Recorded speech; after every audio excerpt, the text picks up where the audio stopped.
আবাস যোজনা নিয়ে বারবার দুর্নীতির ছবি সামনে তুলে ধরেছে। কিভাবে বাংলার মানুষকে দীর্ঘদিন বঞ্চনা করা হয়েছে সেই ছবি বারবার উঠে এসেছে। এবার ভোটে জিতে সেই সমস্ত এলাকায় গিয়ে যোগ্য প্রাপকদের সাথে কথা বলছেন মেদিনীপুরের বিধায়ক শঙ্কর গুছাইত। ইতিমধ্যে বাড়ি বাড়ি বিধায়ক এলাকার মানুষের অভিযোগ কর্মসূচি শুরু করে দিয়েছে। মেদিনীপুর শহরের লালদিঘি এলাকার যোগ্য বঞ্চিত প্রাপকদের সাথে কথা বলতে গিয়ে রীতিমতন চমকে উঠলেন নবনির্বাচিত বিধায়ক আশা চৌবে নামে 70 বছর বয়সী এক বৃদ্ধার বাড়িতে গিয়ে তার দুর্দশা দেখে রীতিমতন অবাক হয়ে যান বিধায়ক নিজে। তৃণমূল টাকা দিতে না পারতে বাড়ি মেলেনি তার। বিধায়কের সামনে বিস্ফোরক অভিযোগ আশা দেবী। যত দ্রুত সম্ভব নিজে দাঁড়িয়ে থেকে বাড়ি করে দেওয়ার আশ্বাস বিধায়কের। ঠিক কিভাবে চরম দুর্দশাকে সঙ্গী করে রাত কাটাচ্ছেন আশা চৌবে সেই ছবি ধরা পড়লো আমাদের ক্যামেরায়।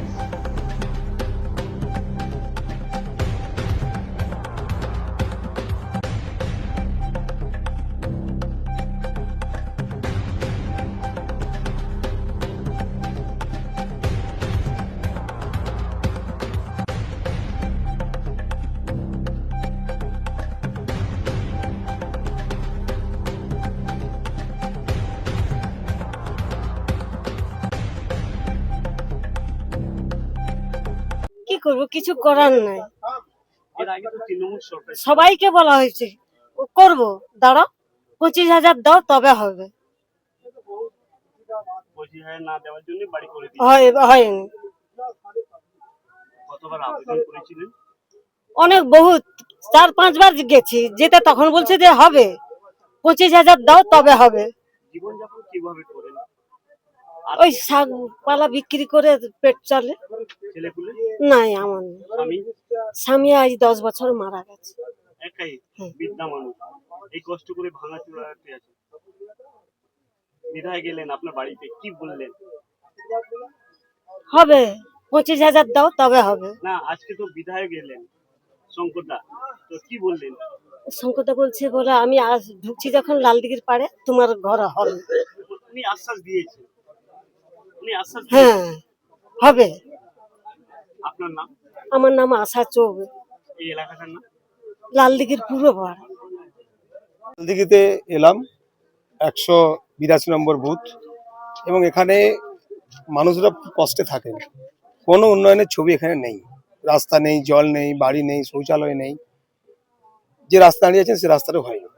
সেই জন্য আমাদের উন্নয়নই একমাত্র লক্ষ্য। এই যে আশা চৌবে যে বাড়ি থাকেন, 70 বছরের বৃদ্ধা, বারবার বলেছেন বাড়ির জন্য হয়নি। তাই আমি প্রত্যেকটা বাড়িতে গিয়ে ডায়েরি কলমে সব লিপিবদ্ধ করছি, এবং যাদের যাদের বাড়ি হয়নি, জল পায়নি, রাস্তা হয়নি, সেগুলো নোট ডাউন করে বিধায়কের পক্ষ থেকে আমরা সেগুলো সমাধান করব। একদম প্রতিশ্রুতি নয়, অঙ্গীকার করছি, করবই। সেই জন্য বাড়ি বাড়ি গিয়ে দেখা এবং নোট ডাউন করে সেগুলো আমরা যেখানে দেওয়ার ডিএমকে দিয়ে, এসডিওকে দিয়ে আমরা সেই কাজগুলো করাবো। চিত্র খুবই খারাপ। মানুষ যেভাবে বসবাস করেন দেখছেন তো আপনারা ছবিতে, থাকা যায় না। খুব যন্ত্রণা, খুব কষ্ট। বৃষ্টির সময় তো জল ভেসে যাচ্ছে। 70 বছরের বৃদ্ধা আশাদি, তার অবস্থা একবার দেখুন।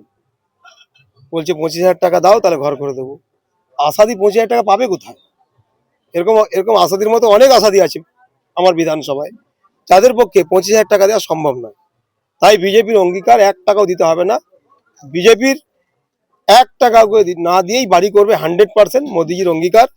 প্রত্যেকটা মানুষ যারা কষ্টে থাকেন তাদের সবার বাড়ি হবে, এটা নিশ্চিত থাকুন।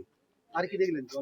জল তো লাল জল পড়ছে। মানুষ, আমি কলে গেলাম একটা জায়গায়, লাল জল পড়ছে, সরু সরু জল পড়ছে।